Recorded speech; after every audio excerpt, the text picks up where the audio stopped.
All right, Jesse on Fire, welcome back to the channel. So we're going to take it down a notch today. I'm going to talk to you like I talk to people like in real life, and I want to have a conversation about the UFC 261 card, the three main events, or the three championship fights that I believe are all co-main events. And I want to talk about a broader theme as it relates to how people predict fights and why people get it wrong a lot, but then also why I believe Jorge Masvidal is probably the biggest underdog like ever. I mean, not in terms of the odds, but in terms of the number of people who are even moderately considering that maybe he has a chance in this fight. I don't think anyone is giving him a chance in hell of winning this fight. And I want to talk about why. And then I'll give my thoughts on whether I think he has a chance or not. And then and we'll go from there. And then I'll touch on the other two fights. I mean, the Valentina Shevchenko fight, I mean, there's not a whole lot there other than just don't get hit in the head by, a Titanic shot from Jessica Andrade. But, we'll talk about it. Anyway, if you like the content, subscribe and ring the bell. Let's do this thing, okay? So, as I normally do, let me just briefly touch on a couple of things from my previous video. So, one thing that I said in my last video that people were breaking my balls about was I said I called the Jake Paul fight. Okay, so again, just to reiterate, I bet on Ben Askren, okay? Like, I bet on Ben Askren. I bet on him to win. What I was saying was that on my Instagram story that I was doing while I was watching the event, as soon as the actual event was on, and I'm not talking about the actual fight itself, I'm talking about the whole production, where I'm watching, way before even Frank Mir was fighting the dude, or Cunningham or whatever, or any of this other stuff. When I was just watching the circumstances that Ben Askren is fighting in, then I was getting a read on Jake Paul in the locker room, and then getting a read on Ben Askren. That's a lot of information relating to who do you think is going to win the fight, like people's mindset. If there's ever been an environment that was going to influence mindset, that was it for Ben Askren and Jake Paul. One person is in their environment absolutely top to bottom. The other person, this is the worst place he's ever been. And also, I could just read, one of these guys took this incredibly seriously, and I could just see him like, dude, Ben Askren is writing this guy off. He thinks this whole thing's a joke. He's going to get knocked out, And so again, I did call it. Just, kind of late stage on my Instagram story, and that's very validatable. Not that it even matters. Like I said, I lost money. I bet on fucking Ben Askren, but as soon as I saw the event, I knew he was going to lose. Anyway. But one other thing.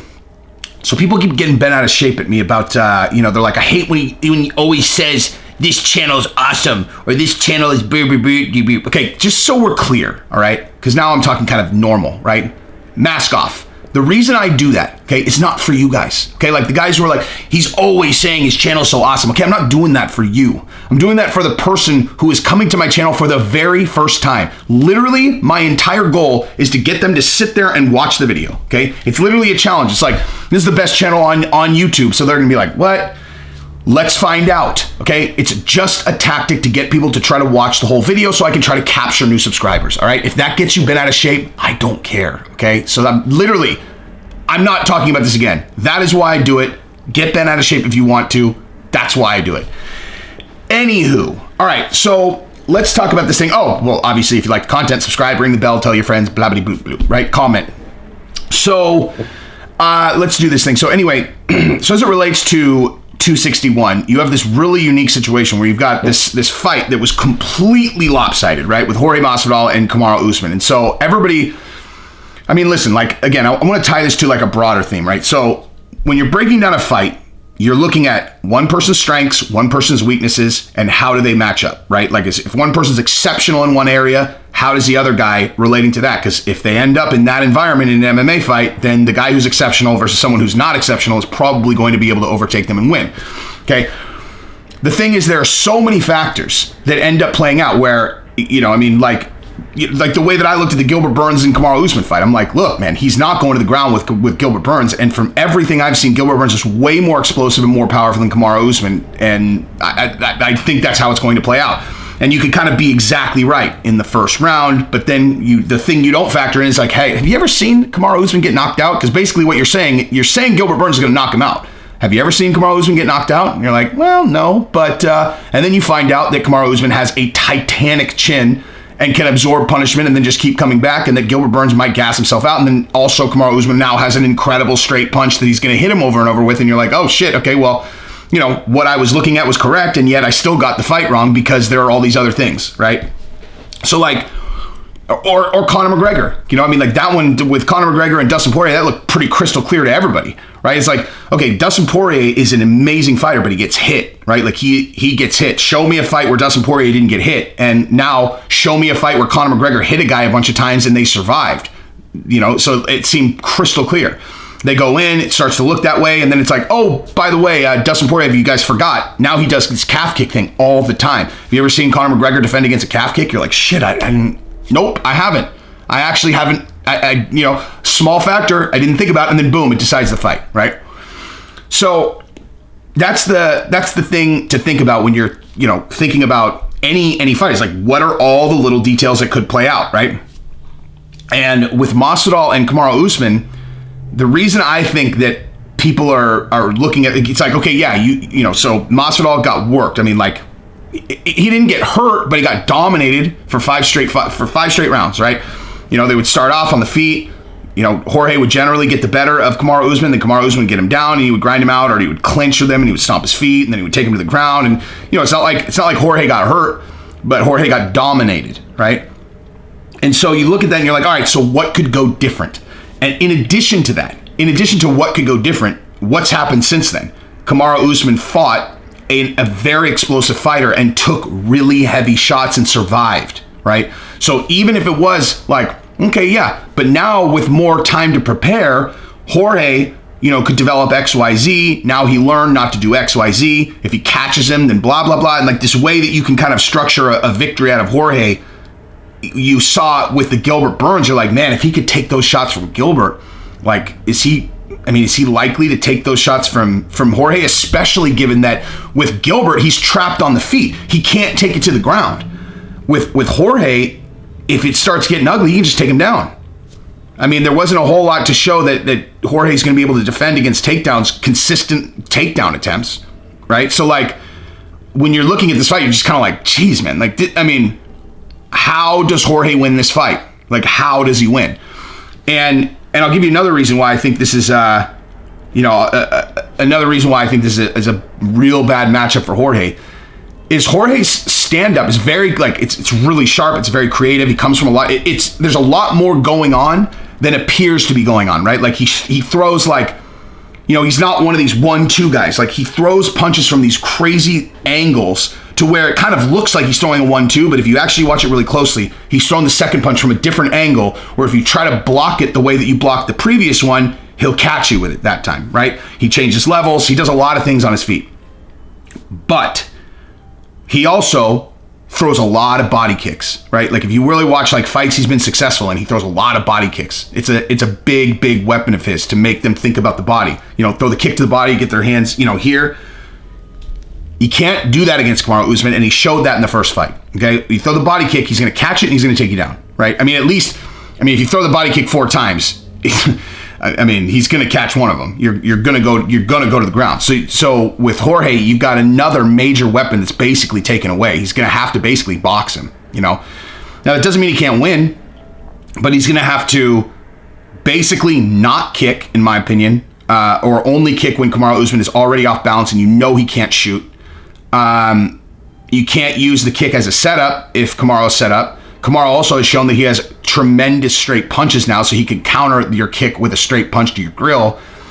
But yeah, I think Jorge only really has one way to win, and that's to basically outbox him and just stay away, and try to box him. So, I mean, and there are a lot of ways for Kamaru to win, right? Like, I would be excited if Jorge won. Like, I love Jorge's story. I love it. Goes down in the jungle, finds himself, changes everything about his life, and now he's here. He's already made all the money now. Like, everything that he visualized, he's done, except for winning the belt. Now, if he wins this fight, like, that would be so unreal, dude. Like, seriously, that would be, in my opinion, one of the biggest upsets ever. Like, really, for real. Like, because if you think about, like, other huge, like, championship fight upsets, there's some kind of, like, X factor in there where, like, Rose Namajunas over Joanna Jędrzejczyk, my best call of all time. I bet her. She's plus 540, and I bet on her, and I won. And, you know, like, Joanna is overconfident. Rose Namajunas was kind of like a mystery matchup. There's a lot of different ways that she could fight Joanna, and she had a lot of different skills that matched up kind of weird and whatever. And, I don't know, man. And then you think about like Matt Serra over George St. Pierre. Like George St. Pierre clearly was, took him very, very lightly. Like didn't take him seriously. Kamaru Usman's not going to take Jorge Masvidal seriously, or he's not going to take him lightly. He's not going to underestimate him. There's no way that's going to happen. So you're going to get the best Kamaru Usman, and you've got an awful matchup where you've already seen it very recently, and it was just not even close. And so, I mean, if the end of Jorge's journey to the belt is overcoming those odds, no matter what he says, he's like, this guy's not mean, he isn't shit, whatever. If he actually wins this fight, that would be such an incredible accomplishment, man. Like, it would just be an incredible accomplishment. So, yeah. But Kamaru Usman is a steel-minded animal, dude. Like, I mean, look, like, it's easy for me to bet with my heart. It really is. I just can't. I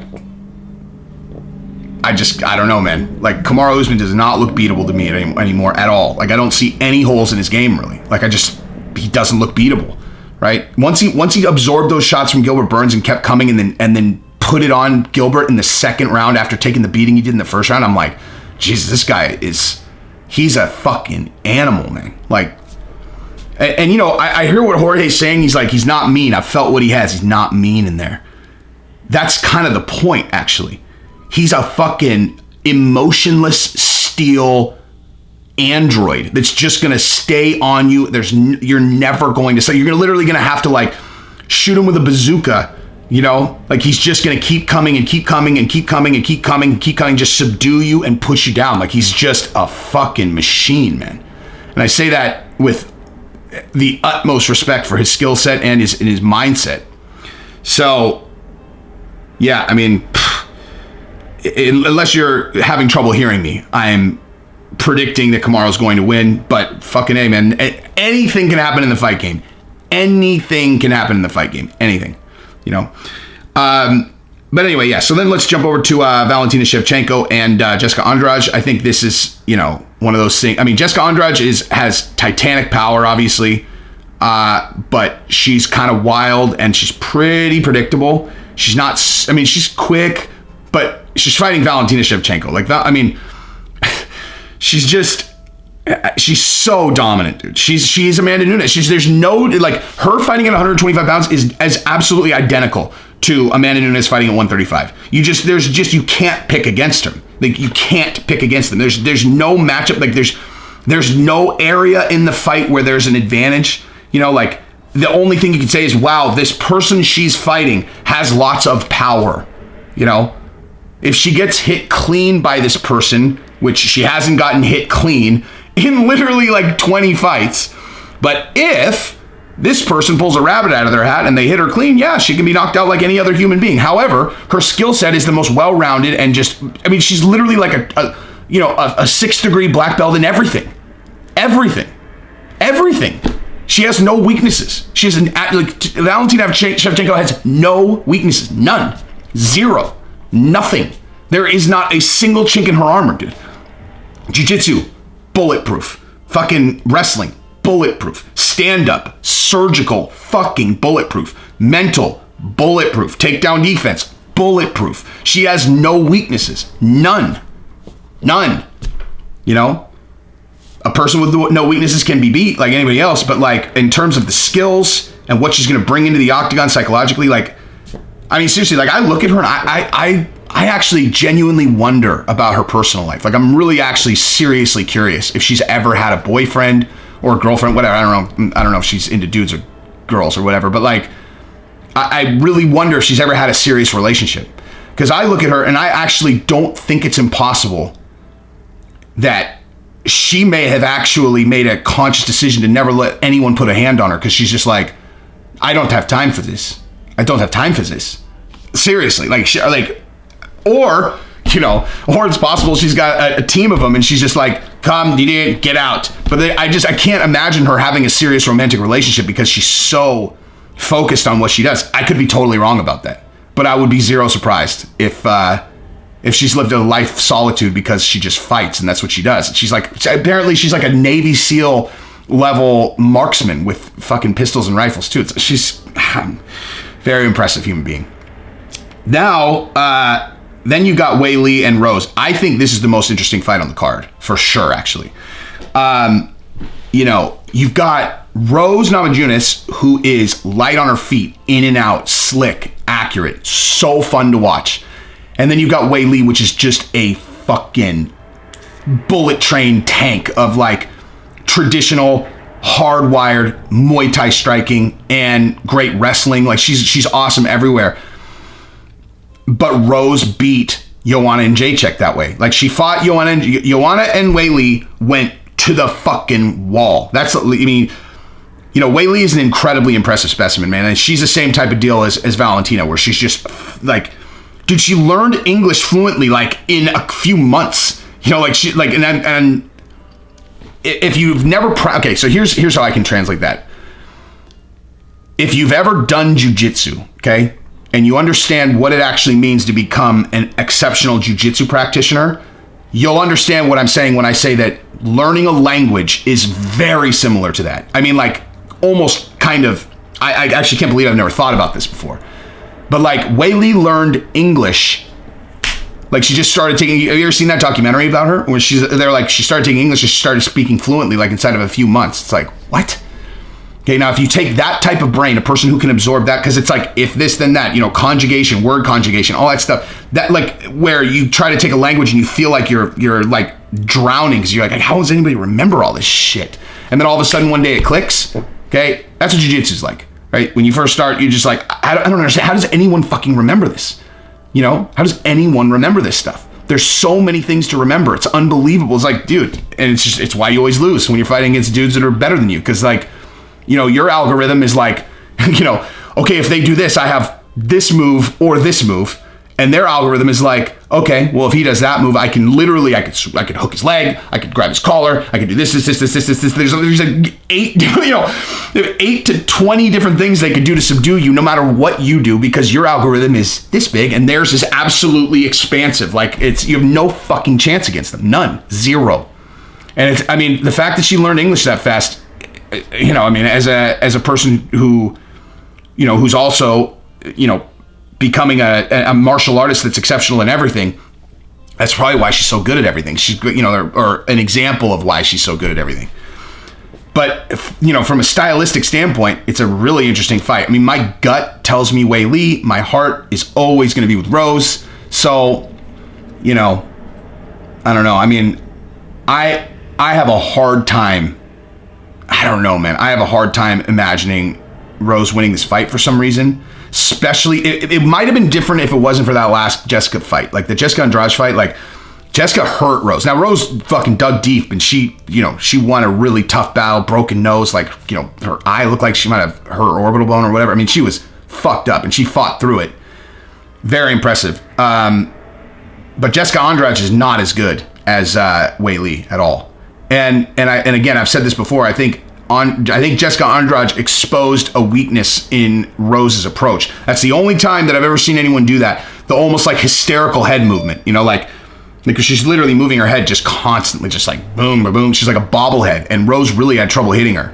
You know, it was a completely different fight than the first fight. The first fight against Jessica Andrade won by that fluky thing where Rose tried to, you know, commit to like a Kamaru while she was in the air, and then she landed on her head, right, and got knocked out.